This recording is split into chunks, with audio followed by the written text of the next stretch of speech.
But there's so much sport going on in the world right now. There's rugby, there's cricket, and we want to hear from METHEMBE as he speaks to us about data science, a talk on sports, data, and a lot of money. Over to you, METHEMBE. Okay, so is this thing on? So on? Okay. Hello, everybody. My name is METHEMBE TSHUMA, and I am a machine learning engineer from Bulawayo, Zimbabwe. So this is the thing, right? And then I just next. Okay. So how do I? It's coming. It's not on. It's right in front of you. The screen is in front of you. There you go. Oh, the green button. Yeah. I'm pressing the green button. Oh, they have it. Okay. All right. So a little bit about myself. I work on a lot of very cool projects, and I don't get to tell people about them, mostly because I don't get invited to stuff because I'm not very fun. But thank you very much for inviting me to this one. With data in sport, I've done a lot of really cool projects. For example, using machine learning to predict UFC fights, using machine learning to predict the position of teams at the end of the season. And yeah, so today what we will be covering and uncovering in this presentation is what makes sporting organizations successful, and the three pillars of what makes sporting organizations successful, what turns them into dynasties, if you will. And also, how can a robust data analysis system boost each and every pillar? And also, we have the case study where I also predicted weekly player performances in using data in Fantasy Premier League. Also, another example of how we can use how we can use data in sports by comparing the PSL and the EPL. Also, can we predict season outcomes using machine learning? Spoiler alert, yes, and also no. The future of data analysis in sports. So yeah, we're gonna get into the first one. So what you will probably be able to pick up from this talk initially is what exactly is wrong with the club that you are a fan of currently. For example, for me, it's Man United. The question has been plaguing me for a very long time, and I think I have the answer. So also Kaizer Chiefs fans in the house, you probably should listen to this one closely. You'll pick up a lot of things. Data in sports is something which is in other regions like Europe, USA. Data in sports is something which is unanimous. They all agree and understand on the use cases and the value of it. But for some reason, in our region, it's something which is kind of I don't know. They don't really believe it, because initially when I was doing a lot of these projects that I was doing, pitching data analytics for local teams, someone told me that I would be better off telling them that I have got umuti or magical powers than telling them that I can help them with using data. So I believe that the more that we understand the value that is in this thing, and the more that we appreciate it more, the better that we're going to perform on the international stage, and the better that the lives of the athletes themselves is going to get. So I have a lot of cool pictures here of like teams that are doing really well. But the interesting thing that all these teams have in common is that they have been doing really well for a very, very long time. So they have three things in common that I wanted to note. I thought it was going to like come in layers. You are not supposed to see all of it. Just pretend like you're seeing the one at the bottom first. Because apparently you've got like the attention span of a goldfish. So don't read the things, just read the bottom one. So we have got organizational structure. And in organizational structure, we're talking about the back office, the back office of a club, the guys that wear the suits, or in the case of Man City, the Arab thing is, if you get it, you get it. So the organizational structure is, I think, the most important part of a sporting organization, because this is what determines how well and for how long your team can perform well. And once this breaks, it's going to take a long time for it to be fixed or to be corrected.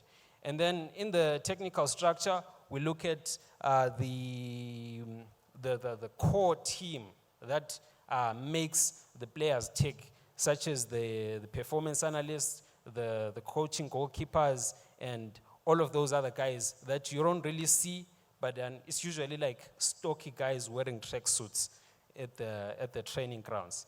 Those are the guys, and we're going to be talking about how data analysis can help in that aspect. And then there's also the team structure, and this is the players that are actually on the ground and the real true assets of the club. So a solid organizational structure. We're talking about teams that this is the main building block, which is the culture of the club, and it's often talked about in many circles when they say that this team has lost its culture. This is what will be referred to in the sense that sometimes when there's change of ownership, like what recently happened with change of ownership for Chelsea, a lot of sketchy stuff happened allegedly. So you can tell that it reflects into the performance of the club itself. A similar thing with Man United, and I think to a certain extent maybe Kaizer Chiefs. Yeah, so this is a very, very important part of the club, and it has to be solid, because when it's broken, it's very difficult to repair. And then we also look at a cohesive technical structure. I also have a picture of like Mr. Pitso Masumane with this technical team, because I believe that this reflects what it truly means to have a cohesive technical structure, which is the philosophy of the organization, as how they play and how they approach their game. And this is something which carries on because when you look at teams that have really created dynasties, you find that there's the coach himself has got a solid team around him that he tends to move around with. And then finally, there's Haaland and Kevin De Bruyne, Foden, because I feel like this reflects the fluidity that is necessary for a team structure. How are they able to adapt during the game, during the season, during the year, and whatever other time period that you feel like using. This is the actual product of the club, and having it fluid to many changes that come and go is really, really important. So now we answer the question, how can a robust data analysis system help each and every pillar? This is where you guys come in, the actuary scientists, and answering question, how is this important to any of you guys? So with in the organizational structure, we find that we can use data analysis for player evaluations. So this means that when the coach or recruitment team is interested in purchasing a player, the organizational staff, they are the ones that are in communication with the other club, and they're talking about, okay, how much are we willing to pay, and what is the fair value of the player? Because I think it's important to look at them as assets, depreciating or appreciating, and so forth and so forth. So if you have a good data analysis system, you can predict these valuations as time goes on, and this can be really helpful for you to understand, well, am I buying something which is going to be appreciating in value as time goes on, or am I doing a bakayoko? Those know, they also know what I'm talking about there. And then my eyes are starting to go. I think I should look this side instead. So we can also use this to analyze the game trends that go on. An example that comes into my head where the financial side of things in organizational sports really shined is in American football. So if you look at the trends of American football, they generally changed over the years from a running game to a passing game. So I don't know how familiar you are with the sports, but then there's it's a lot like rugby. There's a guy who's throwing the ball, and there's a guy who's catching the ball, and then there's the option to have a guy, they give him the ball, he runs through the ball, and other people, they try to kill him. So what was noted was that the guys who people were trying to kill the most generally didn't have a lot of longevity. So their wages, they started to decrease, and the back office of a lot of teams were able to adjust with the trend of understanding that, okay, so the game is moving this way, the wages of certain players have to be moved this way, their valuations also have to be moved in a certain way. And I think we can also apply this to other different sports, and particularly in Africa, it would be very, very, very useful. You can also analyze player risk assessment to understand, generally given a certain amount of data, you can understand, okay, how risky is it to have a player who behaves in a certain way or has a certain history. For example, if you have a player who behaves maybe someone like Neymar or a Pogba, and you have all of their data, next time you run into a player with similar behaviors, you're able to predict next time that, okay, this is going to be a disaster, we should move on. He has got nice skills and whatnot, but then we should move on. So this could be something that is useful for the back office in terms of assessing the risk level that their players have. It can also be useful for the technical structure when they are looking for players and they are recruiting. Because something that's interesting that I notice is that the recruitment side of how sports, for sports, how it's done in Africa is a little bit crazy. Because it's like a bunch of old guys, they go around and then they watch 1 or 2 games and then they decide, okay, this is our guy. But then when you go to the European side of things, they look at the data first and then they watch the player. And then they also look at the data again. But then we don't have any of that. That's why we tend to have a lot of bests. We tend to think that this guy is the next thing, but then he's not the next thing. And we also ask ourselves, why do certain players fail when they get to Europe or something like that, and they fail to shine at a bigger stage? But however, if we had proper data systems and prediction abilities, we could be able to tell how well he was going to do anyways, and we could be able to find our stars a little bit more efficiently and a little bit much more sooner. So I think we're also going to look at the team structure itself. Yeah, I really need to get glasses, Shem.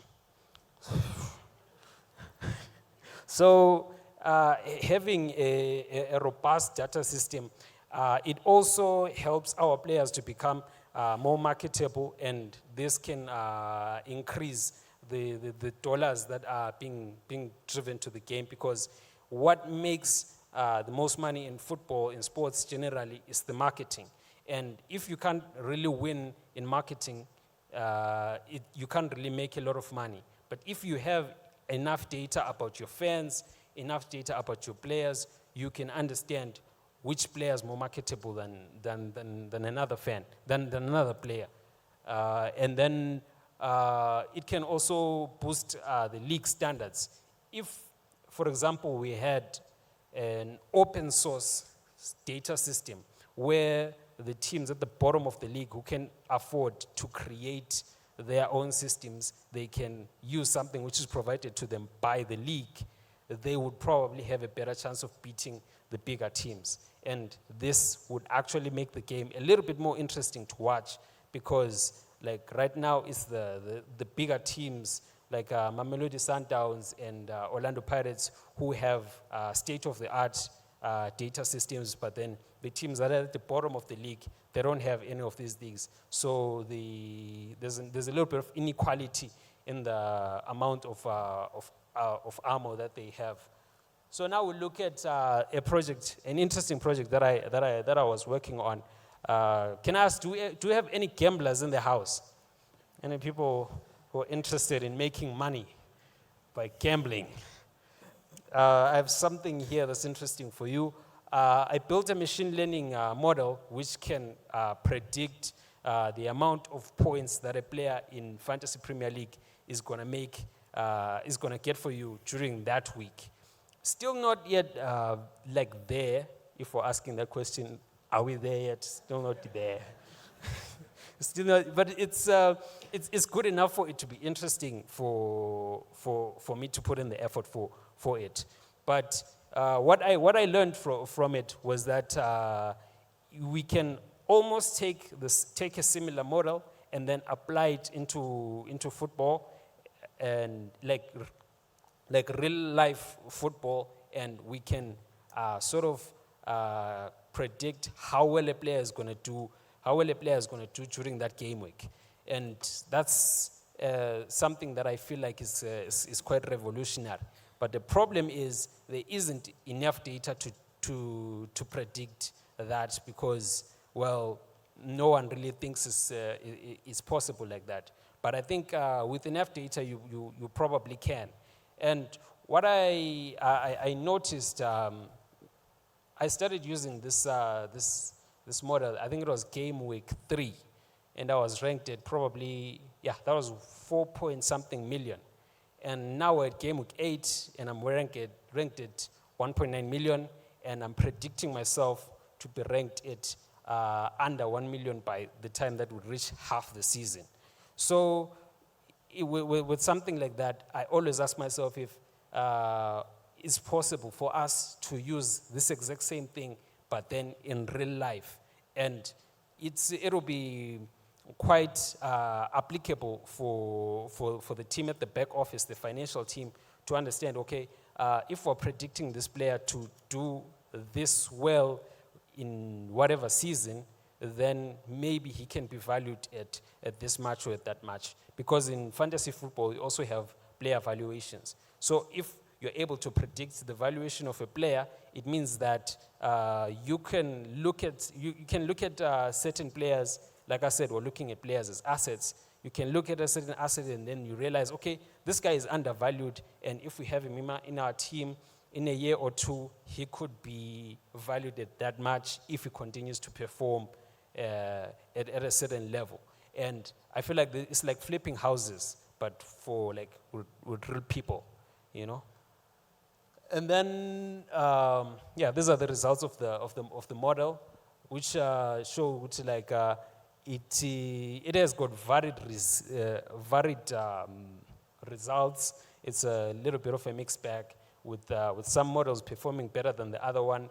And I think the best performing model was regression, ridge regression, which I continue to use right now, because the other models, they got broken after I added a certain amount of data. So I'm going to continue using that one. But then I also believe that we could use like a neural network to also predict, which could yield better results.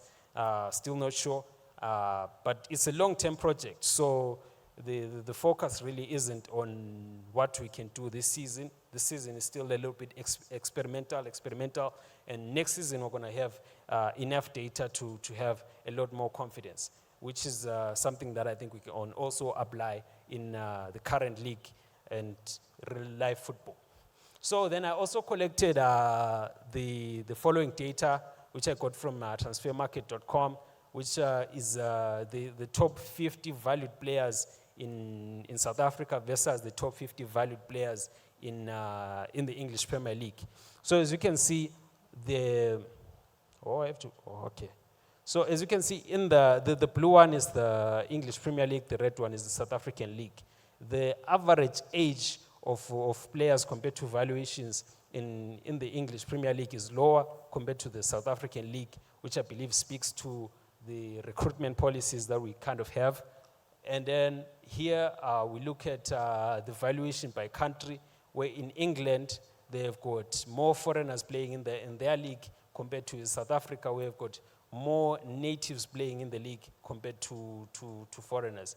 What you can draw from this data, in my opinion, is that the increase in number of foreign players playing in your league will increase the number of people that are watching it. So maybe your league could be valued a little bit more if you had a lot more foreign players playing.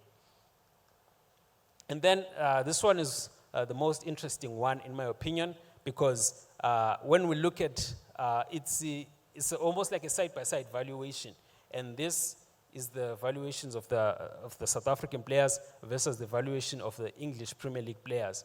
And I believe if you stack all of them together, they probably won't reach here, which is 150 million. So yeah, like something has to be done about this.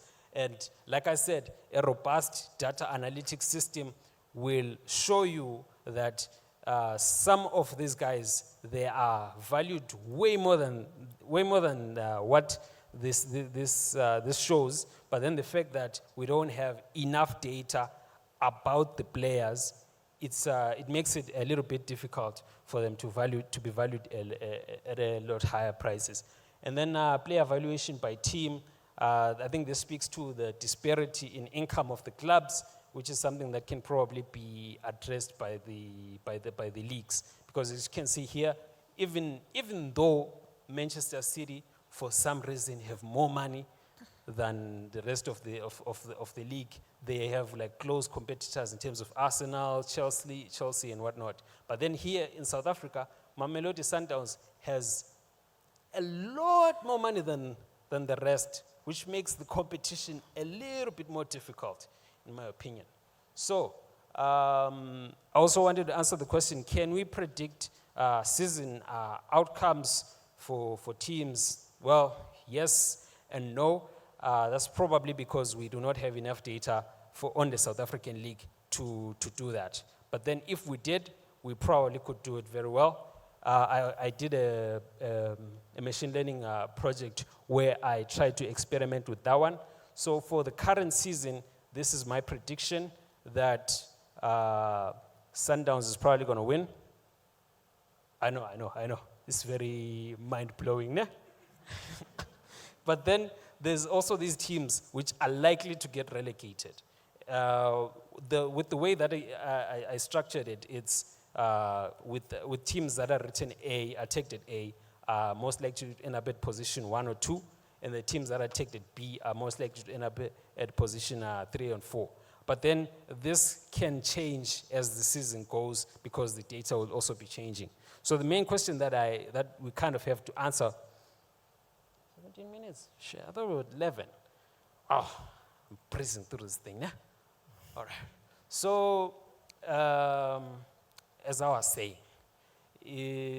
what we can learn from all of this is that it's possible for us to predict how the season is going to end.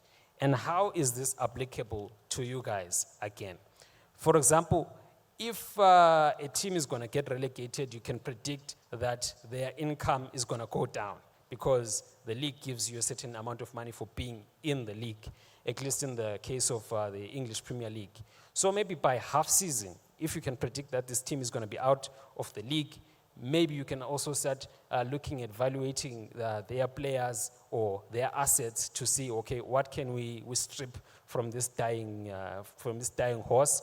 And also, you can conduct some financial planning. And if you have this model that good enough, maybe you can even go to the bank and ask for some money and say that, hey, our predictions say that we're going to win the league, and if we win the league, we're going to get this much money, and if we get this much money, we're going to be able to repay you back in a certain amount of time.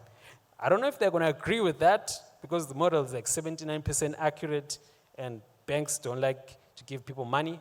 So yeah, good luck with that. But then I think it's quite applicable too. However, the data is built on, the model is built on 144 rows, which is not a lot to be confident in. But as time goes, you can build a better data set. You can build a much more robust system. And now we look at the future of data analytics in sport. Also have a picture of Aaron Rodgers here, my favorite athlete. And then we put Andile Charlie as well as Ja Morant here. That's very important for the presentation.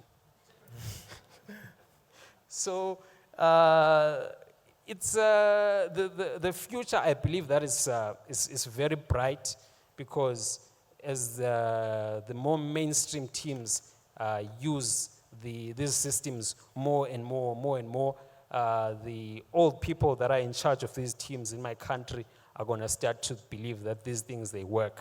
And maybe we're going to get more jobs in data. Who knows?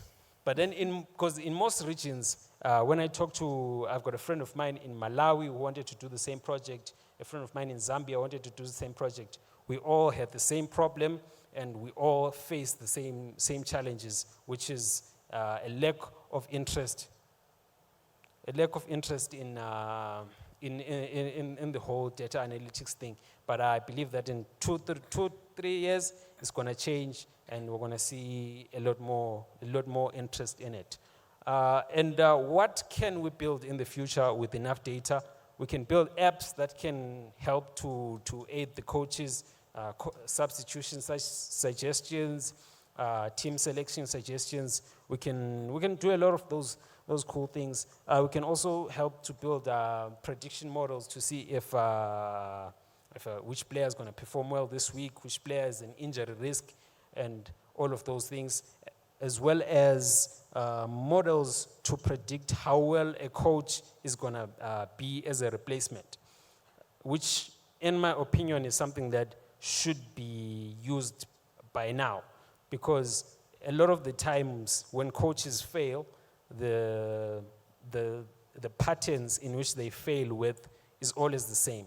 And if you have a pattern, then you can predict the future.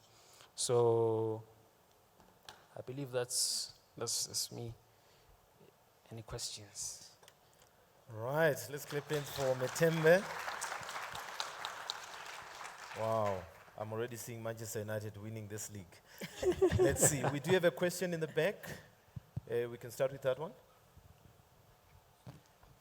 Just to also acknowledge, before you start, just to acknowledge the person sitting in the front here, Karabo Morule. I think she's here to support METHEMBE.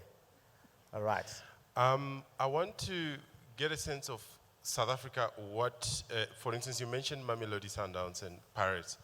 I don't know whether you said they do use data. I want to understand exactly what you know about how they use the data, what kind of people they employ. And also, in terms of how the data is collected, if you could say a little bit more about the kind of data that gets used and how it gets collected. So when you mentioned that there is less data in South Africa, I want to understand exactly what you mean by that. Why is there a lack? Is that something that can easily be fixed? And also, if you look at the second division in South Africa, if I were to give you a club owner and say, you go and do your thing, do you think you can help that because I've got a football team that is languishing at the bottom, and I know the owner, so we can get it to the top, brother. To the second question, because I kind of forgot the first one. It's yeah, I can do that. Like with enough data. There's someone who said, give me a stick long enough and I can lift and a fulcrum and I can lift the world. With enough data, I can predict the end of the world. That's what I believe. So with the struggling sports team, Brentford FC did it. That team with the red stripes and black shorts in the Premier League. They have probably the slimmest recruitment budget, but then they somehow managed to find one of the most talented players in the Premier League, Ollie Watkins, the guy with dreads who has a gambling problem, who scored a lot of goals that season. He did very well. So yeah, with you can find patterns very well. In terms of how the data is collected, with the data that exists right now in South Africa, you only have like basics of how many shots were made in this game, or stuff like how many goals were scored, offsides and whatnot. But then you don't really have like the deep stuff compared to what you can find easily, I might add, in the Premier League.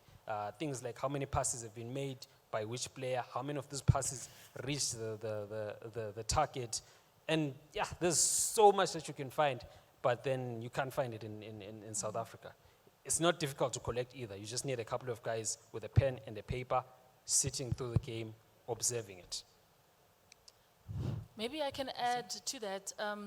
How this session actually came about was because with the new Basketball Africa League that's now been running for about 4 years, that's actually one of the requirements that the BAL had, was they wanted people who could assist with gathering the data, because this is the stuff that actually makes also the game more interesting.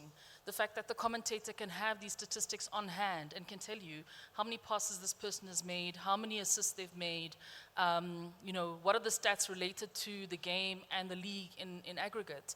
So it is something that is quite interesting, and it's a great commercial opportunity, which I think not many people are exploiting on the African continent, that we actually could be using far more data to be able to actually optimize teams and assist teams in actually doing far greater than what they're able to do now. So I certainly think that this is one of the reasons why this is quite critical and a great opportunity for many more people.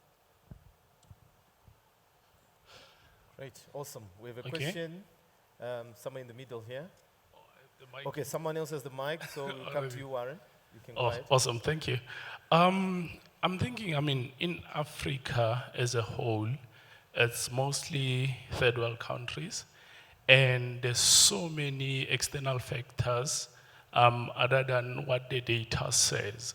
So how would our models, how accurate would our models be, given that things like stadium seating is not as in the UK, and for example, ticket prices and things like public transport to get to the stadiums. So those things are not accounted for in the model. And how does that impact the overall accuracy when you're predicting in US compared to UK, and how would, in the African context, that be?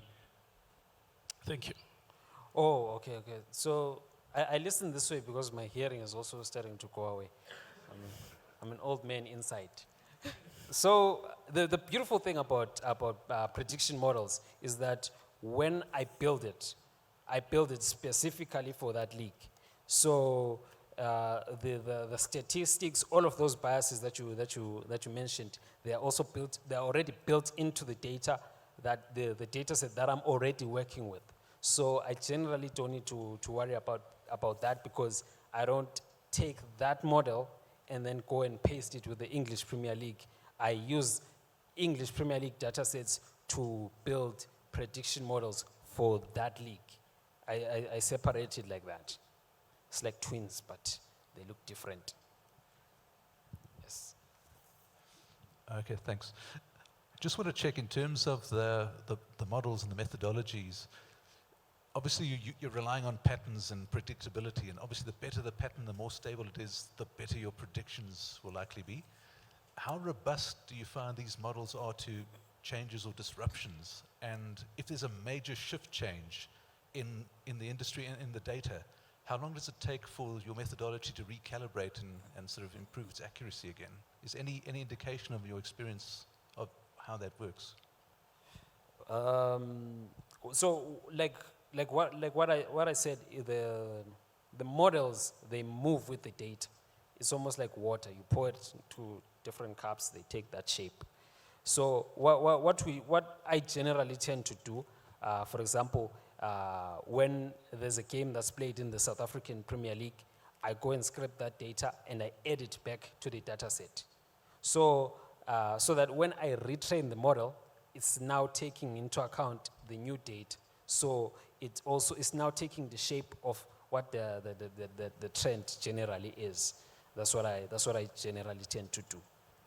I don't use old data for a very long time. It's a similar thing with girlfriends. Sorry. I used to be a stand-up comedian. So what else? What other question is there that I can? Nothing is Right, anything. there's another question there on our left.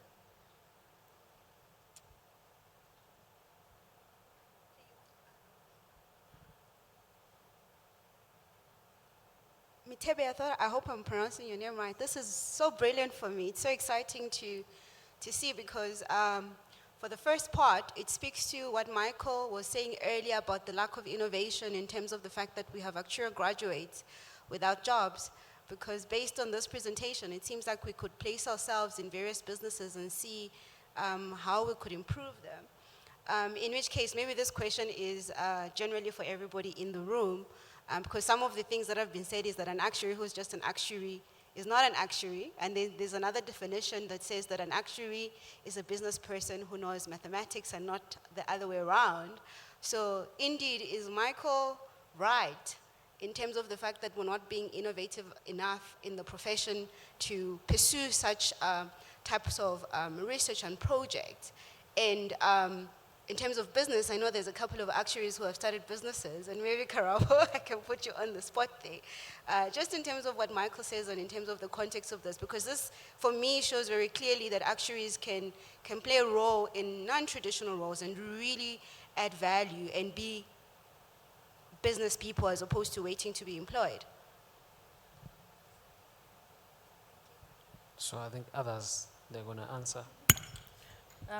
But maybe I can add just to the second point. I think it is really a great opportunity, and maybe there are people who are thinking about entrepreneurship and have been working in data science and are actually willing to challenge themselves with something new. And maybe they can help Bafana finally get somewhere in the World Cup. So, you know, I think it does present this opportunity. And I think that's why I thought it's so great to highlight what METHEMBE's been doing in terms of data science and the models that he's been building, because I think it does, you know, yes, it's something totally different in terms of how we think about the application for data science. But I think it's very interesting because there's lots of people who are probably participating in the fantasy football leagues and now will kind of maybe see that data differently and see the experiences there differently. Certainly is a massive industry in the US. I don't know if you maybe want to elaborate on the extent to which data science is used in the US and the number of people who are looking at it, but it certainly is, I think, a very exciting opportunity, and with so much sport opportunity on the continent, new sports being developed all the time, and maybe you could be also applying the same thing to paddle if you're playing paddle. So. Oh, yeah, thank you very much. The thing that makes me so excited to be here is because generally us as data scientists, we tend to build things first and then we don't ask how to make money with it. But then with collaboration with you guys, you come in and first you ask the question, how do we make money from this thing? And then we can collaborate together than working separately. And like when you look at places like the United States, when they are recruiting, for example, they have draft picks for maybe, let's say, a quarterback. They actually have literal statistics how much on average this guy can bench press. They have statistics on, actually he throws the ball like, I'm gonna do a demonstration. He waits for the ball, catches the ball, and then he moves back, looks around, and then he throws the ball. So they have an average of how fast it takes for the ball for him to receive the ball and to throw it. If we have, like, we don't have, we're light years behind all of that stuff. And there's so much that can be done and so much monetary benefits that we could have if we integrate these systems into what we do.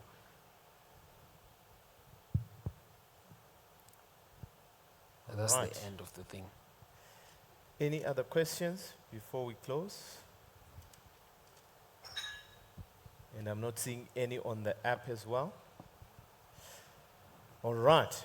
Thank you so much, METHEMBE. Let's give him a round of applause as he takes his seat. All right, ladies and gentlemen, we have now come to the end of our program today. I would like to just close off by thanking each and every one of you for coming through today. Maybe let's give a round of applause for each other. I think it's nice to just celebrate these moments. I already see the 75 years or 50 years of the convention as we are kicking off today, tomorrow, and then Thursday. Before we go, I want to take this opportunity to thank you, Nkrumah, for being here. Thank you so much. Appreciate you. Thank you so much for the day. You made it so easy for me to run the day today. I was also working here, I was kind of working two jobs, because I'm also the secretary of the International Committee Africa. And as Karabo is sitting there, she's the chair of our committee. And I would now like to just call upon our speakers for the day. We have something small that we have installed that we want to share with you. You know, in Africa, if you've done something for someone, you get a small gift. Cool drink. A cool drink, yes. It's not a cool drink, but it's a small gift. All right. As they are coming up, I would like to thank ASA for the opportunity today. And I thank each and every presenter. Some have flown from Kenya. Some have flown from Malawi. Yeah. And we just want to thank you as the Actuarial Society. And if you are keen on joining this subcommittee, the International Committee Africa, please feel free to reach out to me.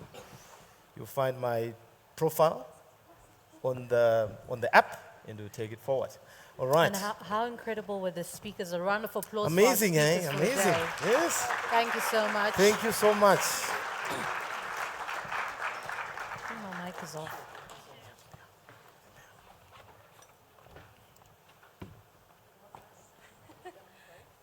Yes, you can go down. All right. Thank you, everyone. Really appreciate it. Our wonderful speakers for the day. Thank you so much, speakers. Okay, yes, please. Yeah. All right. Now, Yes. before we go home, some housekeeping issues. Thank you so much, attendees. Thank you.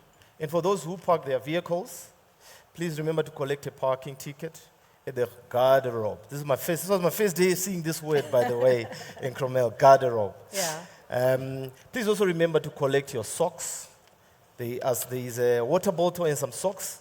I'm not sure if they have some Actuarial Family on them or just written ASA, but I look forward to receiving mine as well.